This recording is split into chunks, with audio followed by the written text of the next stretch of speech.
Assalamualaikum warahmatullahi wabarakatuh. Alhamdulillahi rabbil alamin. Wassalatu wassalamu ala ashrafil mursalin wa ala alihi wa sahbihi ajma'in, amma ba'du. Puji syukur mari senantiasa kita panjatkan kehadirat Allah Subhanahu wa taala atas semua limpahan nikmat yang Allah anugerahkan kepada kita. Salawat ma'assalam, mudah-mudahan senantiasa Allah limpahaturkan untuk junjungan kita Nabi Muhammad sallallahu alaihi wasallam. Kita akan melanjutkan kajian tafsir kita. Kita sampai pada surah Al-Baqarah ayat 230. Ayat 229 tentang talak atau perceraian yang bisa dirujuki kembali, yaitu sampai talak yang kedua. Nah, sesudah talak yang ketiga dijatuhkan, maka rumah tangga mereka ini tidak boleh diulangi lagi untuk ketiga kalinya melalui rujuk. Jadi, wanita yang menjalani talak 3 kali, yang kemudian masih ingin membina rumah tangga, maka ia harus menikah dengan pria lain. Tidak boleh dengan pria yang menalaknya 3 kali tersebut. Sebagaimana yang disebutkan oleh Allah dalam surah Al-Baqarah ayat 230 yang akan kita bahas ini. A'udzu billahi minasyaitonir rajim. Bismillahirrahmanirrahim. فَإِن طَلَّقَهَا فَلَا تَحِلُّ لَهُ مِن بَعْدُ حَتَّى تَنكِحَ زَوْجًا غَيْرَهُ فَإِن طَلَّقَهَا فَلَا جُنَاحَ عَلَيْهِمَا أَن يتراجعا إن ظنا أن يقيما حدود الله وتلك حدود الله يبينها لقوم يعلمون. Kemudian jika si suami menalaknya sesudah talak yang kedua, maka perempuan itu tidak halal lagi baginya hingga perempuan tadi nikah dengan suami yang lain. Kemudian jika suami yang lain itu menceraikannya, maka tidak ada dosa bagi keduanya, yaitu bekas suami pertama dan istri, untuk kawin kembali jika keduanya berpendapat akan dapat menjalankan hukum-hukum Allah.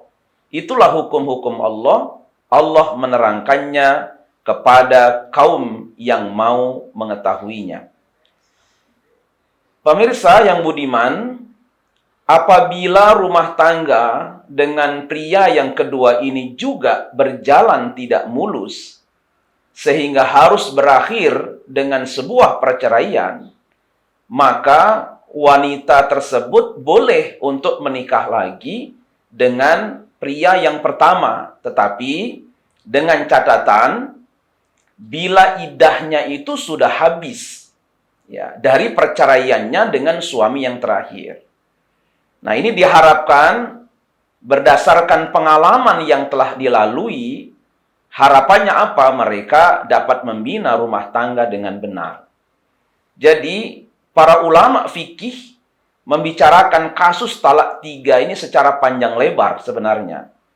Jadi pasangan suami istri yang sudah menjalani talak 3 kali atau biasa disebut dengan talak bain kubro, seperti kasus dalam kelompok ayat ini, kemudian mantan istri sempat menikah dengan pria lain, kemudian cerai dan akhirnya kembali menikah dengan pasangan pertamanya, maka pria yang menikahi istri yang telah ditalak 3 kali tersebut disebut dengan muhallil.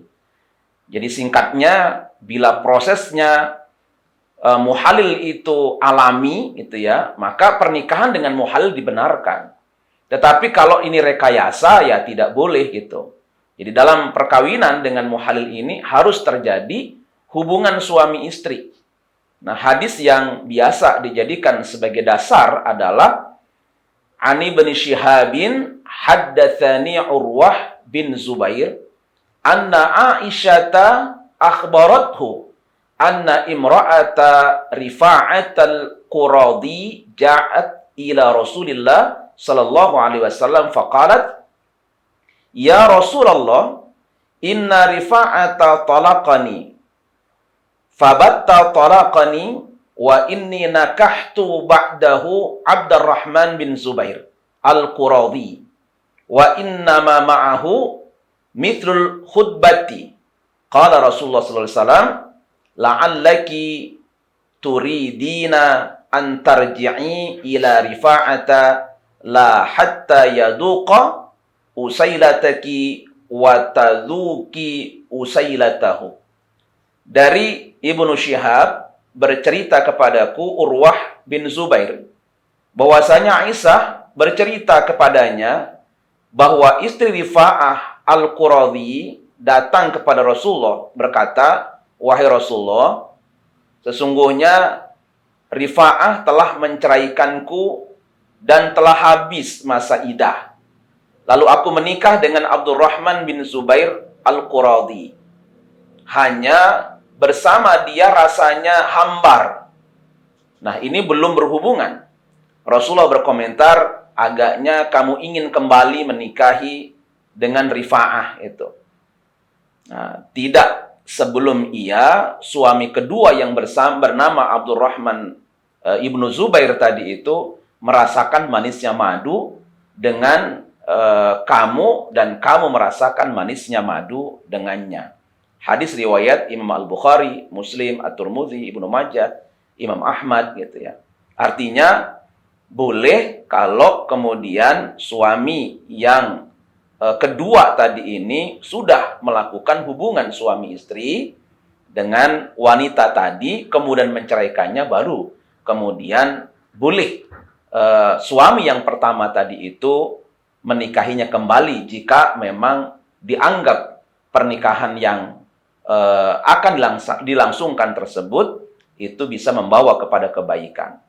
Jadi sebaliknya bila pernikahan dengan muhal itu terjadi karena rekayasa, misalkan saja ada seorang wanita yang sudah ditalak 3 kali, bercerai, kemudian ingin kembali lagi dengan suaminya, kemudian merekayasa dia menikah dulu dengan kawannya, misalkan saja dengan perjanjian nanti kawannya agar menceraikan dia gitu, supaya bisa nikah dengan suami yang pertama tadi. Maka rekayasa seperti ini tidak dibenarkan dan semua pihak akan terlibat, yang terlibat tersebut akan mendapatkan laknat. Nah, untuk mengatasi kasus seperti ini diperlukan aturan yang jelas dan tegas agar sistem peradilan di Indonesia dapat menyelesaikannya secara baik. Mudah-mudahan ayat 230 ini bisa memberikan pengetahuan kepada kita tentang bagaimana aturan di dalam agama Islam soal talak yang ketiga atau setelah talak yang ketiga. Mudah-mudahan ada manfaatnya. Assalamualaikum warahmatullahi wabarakatuh.